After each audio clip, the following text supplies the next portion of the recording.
Sekalian, ujian promosi doktor Saudara Andi Bahrun Syam dibuka oleh Ketua Sidang. Doktor dalam bidang administrasi publik. Semoga ilmu yang dimiliki dapat dimanfaatkan bagi kepentingan umat manusia. Makassar 7 Juli 2022, Ketua Sidang Profesor Dr. Haji Armin MSI, Promotor Profesor Kesehatan itu didasari atau Undang-Undang 45 Pasal 28A. Nah, Assalamualaikum warahmatullahi wabarakatuh. Saya Karnila Kandi bersama salah satu dokter yang bisa dibilang sih cukup menginspirasi karena sempat viral kemarin di media sosial, dan sekarang kita langsung bersama dengan dokternya. Hari ini baru meraih gelar dokternya. Saya mau langsung menyapa nih Pak Dr. Andi Bahrun Syam. Assalamualaikum, selamat siang Pak. Selamat siang, Waalaikumsalam warahmatullahi wabarakatuh. Selamat siang Bu. Ya, dan saat ini sudah didampingi dengan istri tercinta, Ibu Tabe, nama Bu? Marlina SPD. Ibu Marlina. Iya. Nah ini Bu, sempat viral kemarin nih Bapak katanya, kok bisa raih gelar doktor padahal kerjanya kok sopir angkutan antar kabupaten ya, antar kota dalam provinsi. Ini bagaimana ceritanya sih? Mungkin saya mulai dari Pak Dr. Bahrum dulu, silakan Pak. Jadi ceritanya gimana nih? Jadi saya memang itu apa ya? Mulai ceritanya dari mana ini? Panjang sekali nih Bu kalau saya. Mungkin kita bercerita, mungkin ada kehidupan, maksudnya tadi juga sempat dipaparkan nih di depan bahwa ternyata banyak lika-liku kehidupan yang dilalui Dr. Bahrum ini sebelum hari ini meraih gelar doktornya. Nah, kenapa bisa sampai jadi sopir? Mungkin kita mulai dari awal dulu. Memang kerjaannya sebelumnya seperti apa sih Pak? Saya sih sebelumnya memang seorang pengusaha dulunya, tapi di rantauan ya. Jadi pernah saya mengalami alhamdulillah kesuksesan di dalam perantauan. Tetapi karena rumah tangga gagal, ya saya balik ke kampung, ke Sinjai itu, dan mengabdi di sekretariat DPRD Kabupaten Sinjai, melanjutkan studi saya karena saya pikir ya untuk menaikkan derajat keluarga itu ya salah satunya harus menempuh pendidikan yang maksimal. Jadi saya nekat untuk menyentuh namanya bangku pendidikan kembali. Waktu di rantauan memang masih tamatan SMA atau sudah kuliah? Ya, masih SMA, masih STM ya, STM 1 Pemuda Makassar Tempohan. Jadi saya memulai masuk kuliah itu di tahun 2008. Ya, 2008. Itu umur berapa tuh Pak?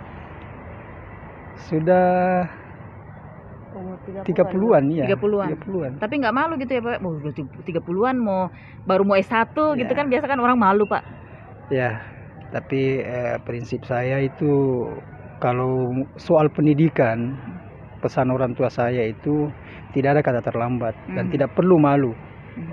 Karena Allah Subhanahu wa taala sendiri berjanji kepada hambanya bahwa yang memiliki ilmu yang lebih di saat Anda memiliki ilmu lebih tinggi akan ditinggikan derajat kamu. Jadi tidak pernah kita malu-malu kalau hanya menuntut ilmu.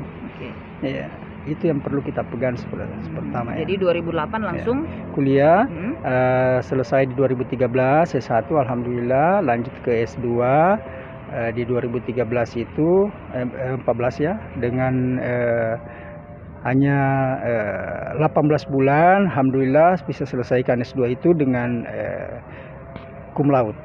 Ya alhamdulillah. Dengan biaya masih bersumber dari ya tadi sambil bawa mobil.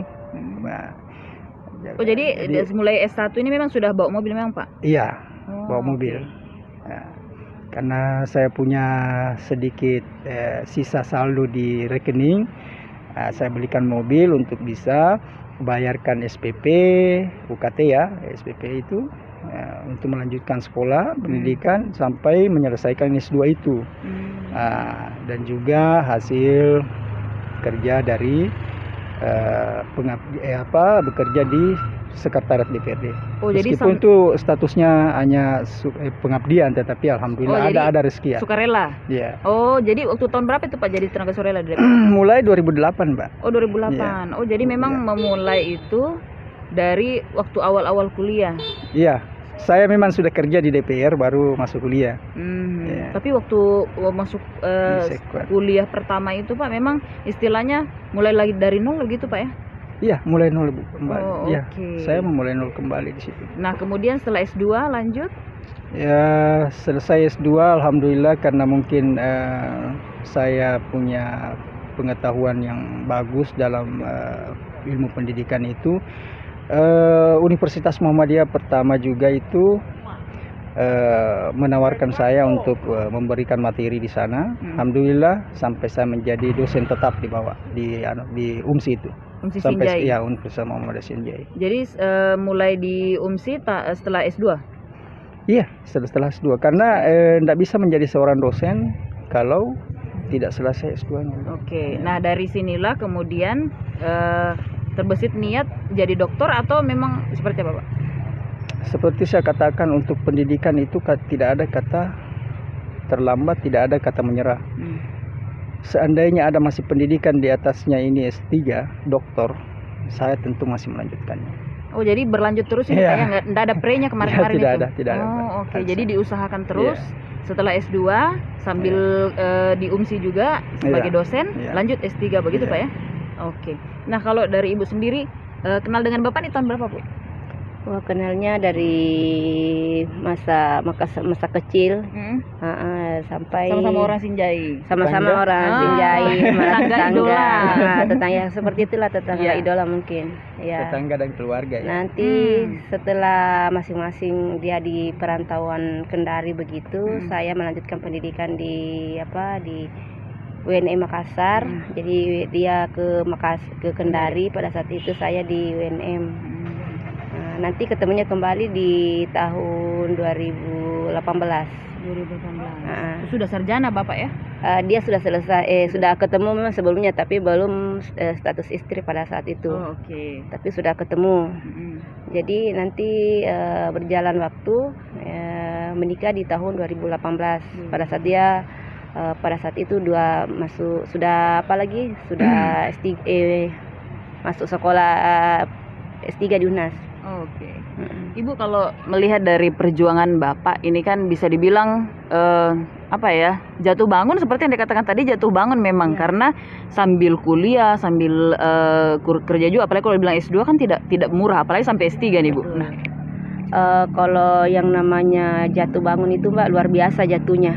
Bangunnya juga seperti itu. Karena kenapa? Yang namanya menempuh pendidikan di S3 itu bukan biaya kecil. Bicara soal jatuh bangun itu jatuhnya luar biasa, bangunnya juga luar biasa. Karena biaya di sekolah S3 itu bukan biaya kecil. Otomatis yang namanya kita ibu rumah tangga, wira swasta, semua serba terbatasi karena fokus di sekolah. Jadi waktu-waktu shopping itu terbatasi karena sekolah seperti yang kita rasakan sekarang. Jadi bagi-baginya seperti apa Bu itu kemarin Bu? Ya, bagi-baginya seminimal mungkin Mbak. Karena itu pasti keinginan untuk ini ya pasti kita berpikir masih panjang perjalanan untuk sekolah, jadi meminimalisir itu biaya rumah tangga juga sedemikian rupa. Seperti yang dikatakan Bapak tadi bahwa untuk menaikkan derajat itu salah satunya lewat sekolah yang tinggi begitu Bu ya. Betul. Jadi ini juga yang menjadi dukungan dari Ibu sendiri. Iya betul, iya Mbak, seperti itu karena semiskin apapun kita kalau sekolah tidak ada itu kita termasuk dipandang sebelah mata oleh orang sekitar kita. Jadi tuntutlah ilmu setinggi mungkin. Baik. Pak, saya mau mungkin ini juga jadi sesuatu yang bikin orang penasaran. Kok harus jadi supir angkut, Pak? Supir angkutan, kenapa? Iya. Begini ya. Ya. Soal jadinya supir angkutan itu saya rasa pada saat saya itu dalam keadaan terpuruk, yang paling cepat dapat income-nya hasilnya itu suatu pekerjaan ya harus memodali saja dulu kendaraan supaya bisa kita memanen hasilnya itu. Kalau kita beralih kepada hal-hal lain, misalnya saya mesti bertani, ya mungkin harus menunggu beberapa bulan untuk bisa panen hasilnya. Jadi Tapi kalau angkutan itu begitu Anda naik, Anda sudah saya berikan pelayanan semaksimal mungkin, ya langsung ada hasilnya. turunnya sudah bisa dinikmati hasilnya. Jadi untuk modalnya itu Pak, bagaimana? Modal mobil sendiri atau awal pinjam mobil orang dulu, sewa mobil orang, seperti apa Pak? Alhamdulillah selama saya kelola yang namanya armada, tidak pernah saya pakai mobilnya orang untuk jadi saya mengelola modali sendiri, membeli mobil sendiri sampai saya bisa menggunakan tenaga keluarga, teman-teman untuk bisa membantu mengakomodir kendaraan itu. Oh, jadi sekarang mobil angkutannya ada berapa Pak memang? Alhamdulillah pernah menyentuh masih sedikit sih Mbak, hanya 7, 10, bahkan pernah ya sampai 7 lah. 7 kemarin itu. Oke, berarti yang milik sendiri. Oh, berarti bukan cuma Bapak yang jadi sopir, tapi memperkerjakan juga keluarga yang lain, begitu Pak ya? Saudara, keluarga dan orang oke. lain. Ya. Tapi kemudian ini kalau bicara dari awal, ini kan kemarin tadi diceritanya pernah terpuruk waktu di rantauan, kemudian kembali dengan modal yang sisa sedikit, begitu mungkin Pak? Iya. Nah, modal inilah, apakah modal ini yang kemudian dijadikan modal awal untuk membeli mobil itu sampai akhirnya bisa banyak? Seperti itu. Oh, seperti itu. Sekali. Oke. Nah, kalau dari Bapak sendiri, tadi kan sempat disebutkan juga bahwa meskipun sempat viral jadi sopir, tapi sekarang udah dokter. Kedepannya jangan lagi katanya, begitu Pak? Pesan dari profesor-profesor tadi, promotor juga. Nah, bagaimana nih Pak ke depan? Saya sih meskipun beliau mengatakan jangan kembali lagi, tapi ya memang meskipun beliau tidak mengatakan hal itu, memang agak sulit kayaknya Mbak untuk kembali menjadi driver yang sepenuhnya untuk ke sana, karena ada beberapa pengimplementasian ilmu yang harus saya terapkan di pendidikan sekolah tinggi saya di universitas yang saya tempati untuk mengabdi itu. Oke, atur waktunya juga begitu Pak? Itu agak sulit sekali. Itu dari kuliah saja kemarin di S3 itu, di saat semester tinggi sudah diturun ke lapangan untuk meneliti, itu sudah saya sempoyongan, agak kesulitan untuk mengaturnya, ya mengatur waktu itu. Jadi bagaimana tuh Pak? Masih tetap waktu sudah penelitian masih? Sebenarnya sih ya, tapi masih, cuman sudah tidak sepadat dulu jam terbangnya. Oh, biasanya memang dari pagi sampai malam. Kalau dulu saya itu mesti lembur, dari pagi tembus pagi. Ya, dengan harus begitu, karena kalau melakukan perjalanan Sinjai ke Makassar itu ya kalau berangkat pagi ya pulangnya juga mesti pagi. Kalau angkutan karena mesti cari mesti jemput dulu, mana macetnya di Makassar misalnya, kalau begitu jadi agak butuh waktu memang ya. Kadang tembus pagi Mbak. Harus penuh pelayanan prima juga Mbak, mengelola penumpang, karena kapan supaya dapat langganan gitu. Iya. Jadi kembali yang dia bilang tadi, bahwa untuk berhenti jadi driver angkot begitu mungkin iya bisa saja dia berhenti driver sopir angkot. Tapi untuk usahanya tetap Makassar jalan. Tapi usaha itu tetap jalan karena kita menjaga namanya pelayanan prima penumpang. Dan sumbernya juga lumayan bisa dibilang gitu Bu ya. Alhamdulillah. Karena dengan itu kita bisa seperti ini, dengan ya bisa, artinya kita tidak boleh terlalu ini ya, karena kita berdasar dari situ. Oke. Pak, kalau boleh tahu, memang dulu untuk membiayai kuliah ini kan ceritanya seperti itu. Satu hari memang jadi driver untuk angkutan Sinjai Makassar tuh bisa dapat berapa Pak? Kalau full?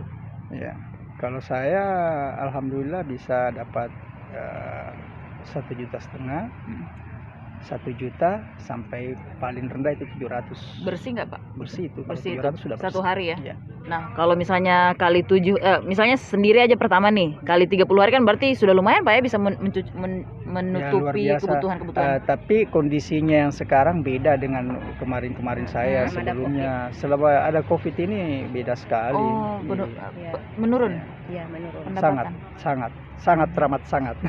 Nah, berarti ada tantangan baru lagi dong Bu ya di tengah pandemi Covid dan itu masih sementara berjuang itu Pak ya untuk dokter. Karena di pandemik itu PSBB kan PSBB itu pembatasan ya. Jadi yang rata-rata mahasiswa yang biasa kita harapkan untuk diangkut misalnya sudah tidak pergi lagi kuliah di Makassar. Kedua, sudah kampus di Sinjai di UMSI, ada sudah kampus di misalnya masyarakat Sinjai. Ya, remaja Sinjai itu, anak pemuda Sinjai, pelajar Sinjai itu yang mau kuliah tidak perlu lagi ke Makassar karena sudah ada Universitas Sinjai. Jadi otomatis itu untuk yang bolak-balik Makassar Sinjai itu sudah berkurang. Kedua, sudah ada kendaraan roda duanya. Nah, mudah sekali motor keluar mudah sekali. Jadi memang agak sulit untuk sekarang ini